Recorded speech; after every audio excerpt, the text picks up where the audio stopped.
Welcome back to ಹಾಲು ಜೇನು ಲೋಕ. ಹೇಗಿದ್ದೀರಾ ಎಲ್ಲರೂ? ನಾನಂತೂ ತುಂಬಾ ಚೆನ್ನಾಗಿದ್ದೀನಿ. ಯಾರೆಲ್ಲ ನನ್ನ ಚಾನಲ್ನ ಸಬ್ಸ್ಕ್ರೈಬ್ ಮಾಡ್ದೇ ನೋಡ್ತಾ ಇದ್ದೀರಾ, ಸಬ್ಸ್ಕ್ರೈಬ್ ಮಾಡ್ಕೊಂಡು ನೋಡಿ. ಸೊ ದಟ್ ನಾನು ಏನೇ ವೀಡಿಯೋಸ್ ಹಾಕಿದ್ರು, ರೆಸಿಪೀಸ್ ಹಾಕಿದ್ರು, ಇಲ್ಲ ಶಾರ್ಟ್ಸ್ ಹಾಕಿದ್ರು ನೋಟಿಫಿಕೇಷನ್ ನಿಮಗೆ ಬರುತ್ತೆ. ಟಕ್ ಅಂತ ಹೋಗಿ ನನ್ನ ಪೇಜ್ನ ಫಸ್ಟು ನೀವೇ ಹೋಗಿ ನೋಡಬಹುದು. ಸೊ ಏನಪ್ಪ ಫಂಕ್ಷನ್ ಅಂತ ಯೋಚನೆ ಮಾಡ್ತಿದ್ರೆ, ಏನೂ ಇಲ್ಲ, ಜಸ್ಟ್ ಸ್ಮಾಲ್ ಫಂಕ್ಷನ್ನು. ಅಮ್ಮ ಮನೆ ಚೇಂಜ್ ಮಾಡಿದ್ರಲ್ಲ, ಅರ್ಶಿನ ಕುಂಕುಮಕ್ಕೆ ಎಲ್ಲರನ್ನೂ ಕರೆಯೋಣ ಅಂತ ಹೇಳಿಬಿಟ್ಟು ಎಲ್ಲರನ್ನೂ ಕರೆದಿದ್ವಿ. ಹಾಗೆ ಕಳ್ಸೋಕ್ಕಾಗುತ್ತಾ? ಅರ್ಶಿನ ಕುಂಕುಮ ಕಳಿಸಿ ಊಟ ಮಾಡ್ಕೊಂಡು ಹೋಗಿ ಅಂತ ಹೇಳಬೇಕಲ್ವ. ಸೊ ಹಾಗಾಗಿ ನಾವು ಇವತ್ತು ಇಲ್ಲಿ ಪಲಾವು ಮತ್ತು ಕೇಸರಿ ಬಾತನ್ನ ಮಾಡ್ತಾಯಿದ್ದೀವಿ. ಸಾರಿ, ನಾನು ಕೇಸರಿ ಬಾತ್ ಮಾಡೋ ಕ್ಲಿಪ್ಪಿಂಗ್ಸ್ನ, ರೆಸಿಪೀಸ್ನ ಮರೆತುಬಿಟ್ಟಿದ್ದೀನಿ. ಸೊ ಇನ್ಯಾವತ್ತಾದ್ರೂ ನಮ್ಮ ಅಕ್ಕ ಫ್ರೀಯಾಗಿದ್ದು ಬಂದಾಗ ನಾನು ಅದನ್ನು ರೆಸಿಪೀಸ್ನ ತೋರಿಸ್ತೀನಿ. ಪಲಾವ್ ಮಾಡೋದನ್ನ ಆ್ಯಡ್ ಮಾಡಿದ್ದೀನಿ. ಪಲಾವ್ ಅಂತೂ ತುಂಬಾ ಚೆನ್ನಾಗಿ ಬಂದಿತ್ತು. ಬಂದವರೆಲ್ಲ ಊಟ ಮಾಡಿ ಹೇಳ್ತಾಯಿದ್ರು ಪಲಾವ್ ತುಂಬಾ ಚೆನ್ನಾಗಿದೆ. ಹಾಗೆ ಕೇಸರಿ ಬಾತ್ ಕೂಡ ಅಷ್ಟೇ ತುಂಬ ಸಾಫ್ಟಾಗಿ ಬಂದಿದೆ ಅಂತ. ಸೊ ಎಕ್ಸ್ಟ್ರಾ ಫ್ಲೇವರ್ ಬರಲಿ ಅಂತ ಇಲ್ಲಿ ನಮ್ಮಮ್ಮ ಸ್ವಲ್ಪ ಜೀರಿಗೆನ ಕುಟ್ಟಿ ಆ್ಯಡ್ ಕೂಡ ಮಾಡಿದ್ದಾರೆ. ಸೊ ಅದಾದಮೇಲೆ ನಾವಿಲ್ಲಿ ಒಟ್ಟು ನಮ್ಮ ಚಿಕ್ಕಮ್ಮ, ನಮ್ಮ ಅಮ್ಮ, ನಮ್ಮ ದೊಡ್ಡಮ್ಮನ ಮಗಳು ನಾವೆಲ್ಲ ಒಂದೇ ಏರಿಯಾದಲ್ಲಿರೋದು. ಅಕ್ಕಪಕ್ಕದ ರೋಡ್ ಅಷ್ಟೇ. ಯಾವ್ದಾದ್ರು ಒಂದು ಹಬ್ಬಗಳಲ್ಲಾದ್ರೂ ಅಷ್ಟೇ ಒಬ್ಬೊಬ್ಬರ ಮನೇಲಿ ಒಂದೊಂದು ಸಲ ಅಡುಗೆ ಮಾಡ್ತೀವಿ. ಸೊ ಟೋಟಲ್ ಒಂದು 13-15 ಜನ ಇದ್ದೀವಿ. ಎಲ್ಲರೂ ಸೇರಿಕೊಂಡಾಗಲೂ ಆ ಖುಷಿನೇ ಬೇರೆ.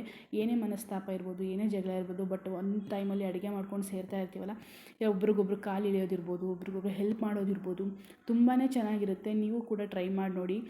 ಎಷ್ಟೇ ಮನಸ್ತಾಪ ಇದ್ರೂ ಆ ಬೇಜಾರು ಅನ್ನೋದು ಕಾಣೋದೇ ಇಲ್ಲ ಫಂಕ್ಷನ್ ದಿನ ಅಂತೂ. ಸೊ ನಾನಂತೂ ನಮ್ಮ ಅಕ್ಕನ ಕಾಲು ತುಂಬಾ ಹೇಳ್ತಾ ಇರ್ತೀನಿ, ಹೋಗು ನೀಲಂಬರಿ, ಅಡುಗೆ ಮಾಡೋಕ್ಕೆ ಸೇರ್ಕೋ, ಹೋಟೆಲ್ ಮಾಡು, ಹಾಗೆ ಹೀಗೆ ಅಂತ. ಸೊ ಅವಳು ಯಾವಾಗಲೂ ಬಾಯಿ ಮುಚ್ಚೆ ಅಂತ ಹೇಳ್ತಾ ಇದ್ದಾಳೆ. ಸೊ ನೋಡ್ತಿರ್ಬೋದು ಪಲಾವು ನೀವು, ಕಲರ್ ಹೇಗಿದೆ ಅಂತ. ನಿಜವಾಗ್ಲೂ ಅಷ್ಟೇ ನಾಟಿ ಸ್ಟೈಲಲ್ಲಿ ಬಂದಿತ್ತು.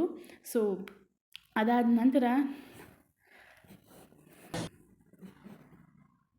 ಟೈಮ್ ಇತ್ತು ಅಂತ ಹೇಳಿ ಹಾಗೆಯೇ ಇನ್ಸ್ಟಾಗ್ರಾಮ್ಗೆ ಪೋಸ್ಟ್ ಮಾಡೋಣ ಅಂತ ಹೇಳಿಬಿಟ್ಟು ಒಂದು ಸಣ್ಣ ರೀಲ್ ಮಾಡಿದ್ದೆ. ಯಾರೆಲ್ಲ ನನ್ನನ್ನು ಇನ್ಸ್ಟಾಗ್ರಾಮಲ್ಲಿ ಫಾಲೋ ಮಾಡ್ತಾ ಇಲ್ಲ, ಹೋಗಿ ಸರ್ಚ್ ಅಂತ ಕೊಟ್ಟು ಅಲ್ಲಿ ಭಾರತಿ ಮಧುಸೂದನ್ ಅಂತ ಸರ್ಚ್ ಮಾಡಿ ನನ್ನ ಪೇಜ್ ಓಪನ್ ಆಗುತ್ತೆ. ಅಲ್ಲಿ ನಾನು 6 ತಿಂಗಳ ಮಗುಗೆ ಯಾವ್ಯಾವ ಥರ ರೆಸಿಪೀಸ್ ಕೊಡಬೇಕು ಅಂತ ಅಪ್ಲೋಡ್ ಮಾಡ್ತಾಯಿದ್ದೀನಿ. ಸೊ ನಿಮಗೂ ಯೂಸ್ಫುಲ್ ಆಗ್ಬೋದು.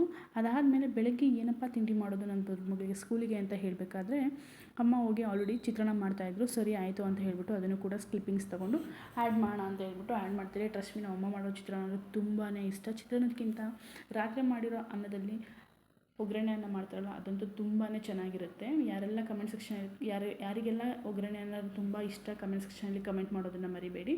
ಸೊ ಅದಾದಮೇಲೆ ಇಲ್ಲಿ ಚಿತ್ರಾನ್ನ ಆಯಿತು ಅಂತ ಹೇಳಿಬಿಟ್ಟು ನನ್ನ ಮಗಳು ಬಾಕ್ಸ್ಗೆ ಕಟ್ತಾ ಇದ್ದೆ. ಇವತ್ತು ಅವಳು ಬಾಕ್ಸಿಗೆ ಲಂಚಿಗೆ ಬಂದು ಚಿತ್ರಾನ್ನ, ಸ್ನ್ಯಾಕ್ಸ್ ಬಾಕ್ಸಿಗೆ ಬಂದು ದಾಳಿಂಬೆ ಮತ್ತು ಡ್ರೈ ಫ್ರೂಟ್ಸ್ನ ಹಾಕ್ತಾಯಿದ್ದೀನಿ.